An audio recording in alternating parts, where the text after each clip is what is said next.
We have one more special kind of curve to talk about, the parabola. And it's kind of funny because we've already talked a lot about parabolas in this class. A parabola is a special kind of U-shaped curve. In fact, the graph of any quadratic function is a parabola. And even a square root function has a graph that's half a parabola on its side. So we've worked a lot with parabolas in this course already. And we're just going to revisit this curve and take a slightly different twist on things, on the way we look at it. What we want to do is think a little bit about how it's related to circles, ellipses, and hyperbolas.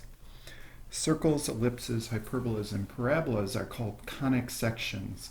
And I asked you to watch a video that gives a little bit nicer image of how these curves are related to a cone than you see in this handout right in front of you right now, the parabola handout. So the video animation is really nice to see the connection between these different types of curves and why they're all called conic sections, sections of cones. And so what we're going to do here is talk a little bit about where this classical form of the equation of a parabola comes from. And we are going to have a theoretical discussion first that is pretty much optional for everybody. So if you want to get right on to the problems, you could go to the next video, but I'm going to talk a little bit about where this special form of the equation of a parabola comes from. So I am pretty much following the parabola handout, but I got a few handwritten notes here to help us get through the video. So a parabola is a special kind of U-shaped curve. We've normally just seen them by themselves, and what we're going to do is learn a little bit about how a parabola has a focus, just like ellipses and hyperbolas have these foci. But a parabola is also related to a second defining component called the directrix line. And the technical definition of a parabola is this. It's a curve formed by all points in the plane that are equidistant from a given line and a given point. The given line is this thing that we call the directrix. Okay. And the given point is the focus. And there's just one focus for a parabola. So it kind of has a focus and a line as opposed to the two foci that the ellipse and hyperbola had. And so when we talk about this idea of points being equidistant from the given line and the given point, let's just go up to my picture here. I'm just going to pick a point here on that parabola. We're saying the distance from the focus to that point from here to here is equal to the distance from that point to the directrix line.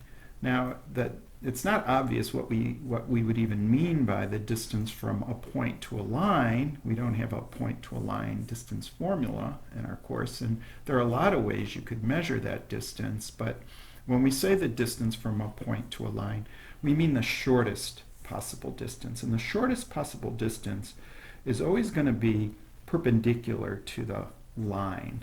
So for this point, we're saying this distance and this distance are equal. I'll put little marks there to show that they're equal. Now I could pick a different point further away from the focus. The distance to the focus is here. The distance from this point to the directrix is a little crooked there, is like that. So now these two distances are different from the original ones, but the double mark distance here and the double mark distance here, those are both equal. And again, this is true all the way around the parabola. I could go to the other side, measure this distance and this distance. The triple marked distance to the focus and the triple marked distance to the directrix are equal. So that's sort of an image of what the technical definition means.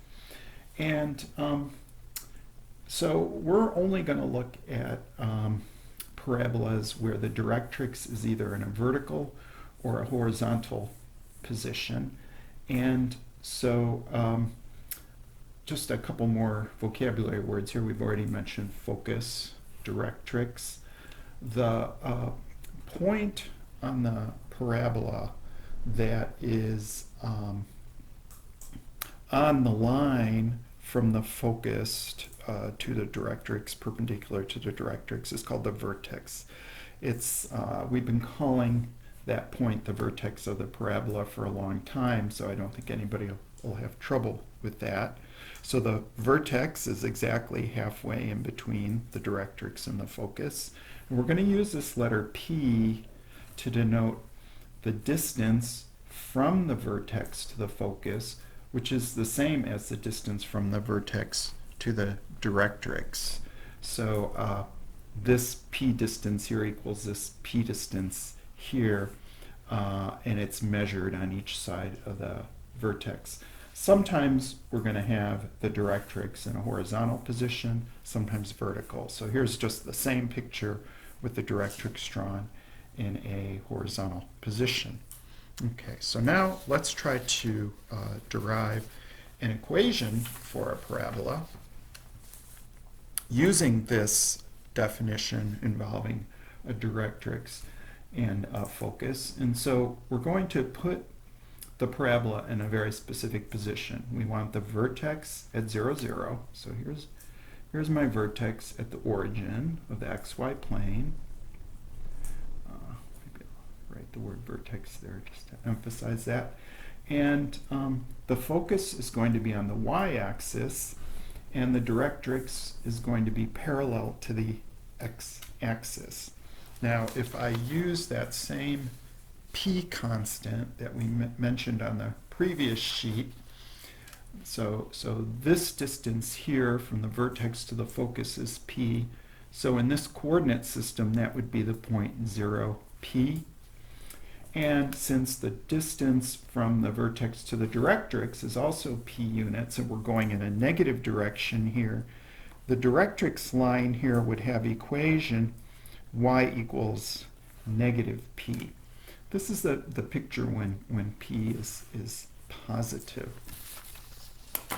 And so what we want to do is we want to describe what these this distance stuff tells us about coordinates of a point. So if we let xy be any point on the parabola,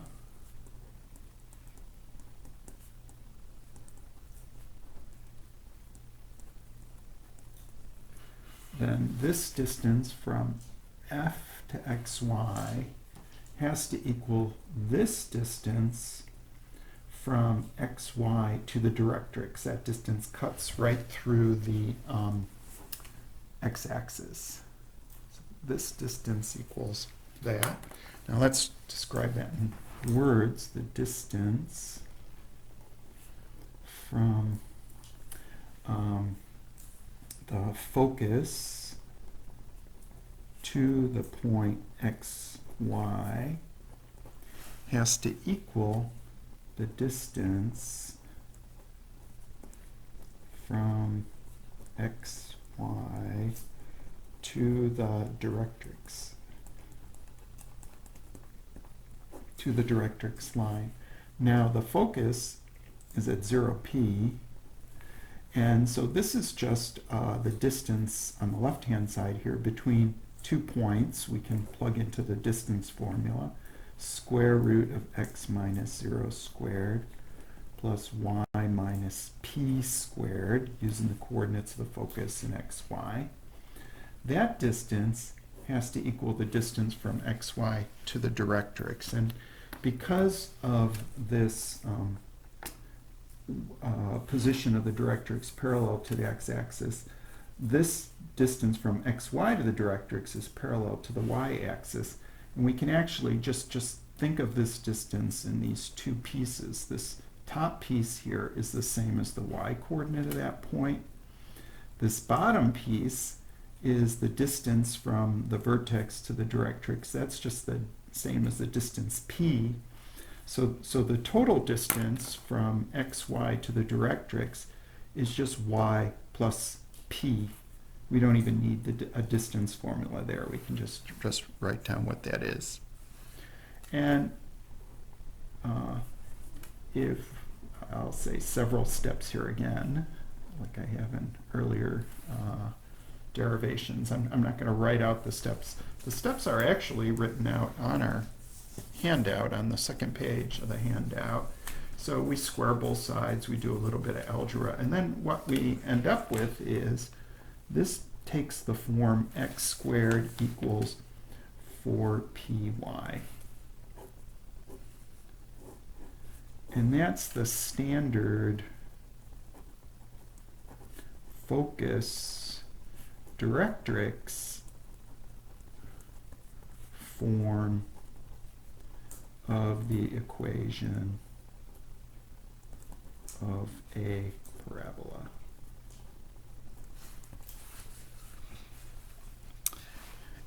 And again, I didn't go through the steps here, but you can check the steps on my printed handout that's posted in Canvas.